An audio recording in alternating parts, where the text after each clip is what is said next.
السلام علیکم. جی وعلیکم السلام. پارہ نمبر 28 سورۃ المجادلہ آیت نمبر 3 اس کا ترجمہ کچھ اس طرح ہے. یہ میں مثالاً بات کرنے لگوں. جی کویسچن میرا اس کے ریلیونٹ ہے. اچھا جو لوگ اپنی بیویوں کو مائیں کہہ دیں جی پھر اپنی اس بات سے لوٹ جانا چاہیں تو میاں بیوی ایک دوسرے کو ہاتھ لگانے سے پہلے ایک غلام آزاد کریں. ایمان والو تمہیں اس طریقے سے نصیحت کی جاتی ہے اور تم جو کچھ کرتے ہو اللہ تعالیٰ کو اس کی خوب خبر ہے. یہ صرف غلام آزاد کرنے کا نہیں ہے, آگے بھی آیت آگے چلتی ہے. نہیں مثلا یہ 3 شرائط جی ہیں. 3 شرائط. جی میں نے ایک آیت لکھی, اگلی آیت میں وہ نہیں, اس میں ایمان غلام آزاد کرنا, روزے رکھنا اور 60 مسکینوں کو کھانا کھلانا, مسکینوں کو کھانا کھلانا, ایوریج کھانا. اور روزوں کی شرط اس میں یہ ہے کہ متواتر رکھے.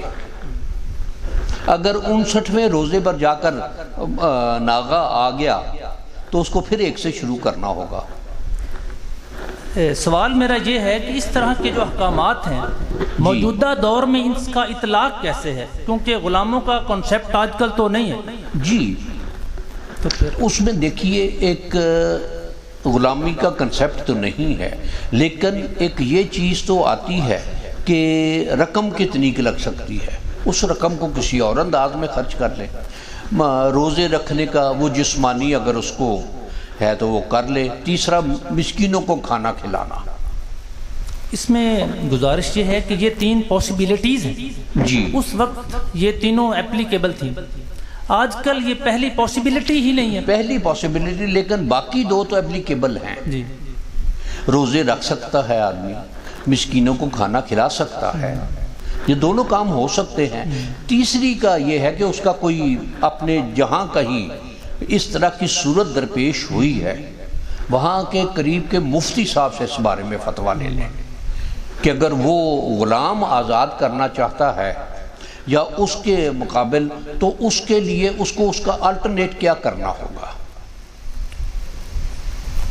یہ اس علاقے کے رسم و رواج کے مطابق. ورنہ باقی 2 کام, روزے رکھ لے, روزے نہیں رکھ سکتا تو مسکینوں کو کھانا کھلانے کی گنجائش تو ہے نا اس کے پاس.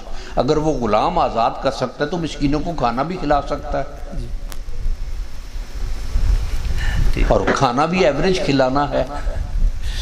ہیں 60 مسکین, 60 مسکینوں کو وہ تو کہیں بھی ہو سکتا ہے, یتیم خانے بھجوا دیں, کسی مدرسے میں بچے پڑھ رہے ہیں ان کے لیے اچھا کھانا بنا کے بھجوا دیں. یہ اس طرح کی چیزیں صورتیں ہو سکتی ہیں.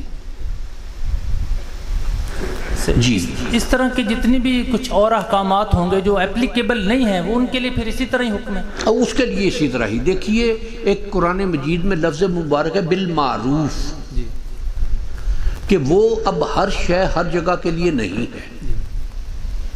تو اس علاقے میں جو شے طریقہ کار چل رہا ہے اس کے مطابق. ایک چیز دیکھیے, نماز دن میں 5 اوقات کی ہے. یہ انٹارکٹیکا جائیں تو وہاں تو یہ ممکن نہیں ہے, یا آج کل کے دنوں میں بھی یہ, یا گرمیوں میں. اب گرمیوں میں یہ کچھ ممالک ایسے ہیں جن میں رات 2 گھنٹے کی ہے صرف.